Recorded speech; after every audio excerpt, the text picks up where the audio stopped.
ခိုးစားတာငရဲများကြည့်မလားမသိဘူးတော့ပါတည်းဘယ်သူမှမမြင်လို့ကောင်းတာကိုသွားရတယ်ကွာလက်လိုက်ဆွဲခြင်းတယ်မင်းလည်းအခုချိန်ကြီးလက်လိုက်ဆွဲခြင်းနေတော့မင်းလက်လိုက်ဆွဲတာကောင်းလို့ပဲဒီမှာငါပါနှုတ်သီးကာတွေတက်ထားရတယ်ဒါနဲ့နေပါအောင်ငါလေပင်ကပုံဘယ်လူမသားလာချိတ်သွားအေးမင်းသူတို့ရက်ွက်ထဲဝင်လာရင်သိအောင်လို့လေလူမသားတွေလာချိတ်သွားတာရောင်လူမသားတွေကြည့်နေပြီနှုတ်သီးကပြန်တက်ထားအောင်တော့ကြောင့်နေမင်းနှုတ်သီးကမတက်လို့ဆိုပြီး3000ပေးနေရမှာ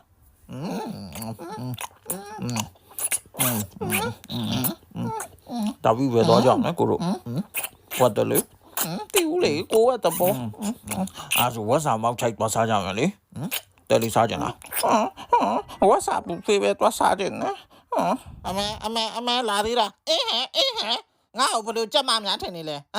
တကောင်နေနေလေကြက်မဆိုပြီးငါကြောပေါ်တက်မယ်တော့မကြံနဲ့နော်အသက်ချင်းလဲပလိုက်မယ်အမေစိတ်ပလိုက်လို့မလောက်လေးမလောက်စားနဲ့ငါလာပြီးတော့ရှိတယ်မွေးပြောင်စိတ်ပလိုက်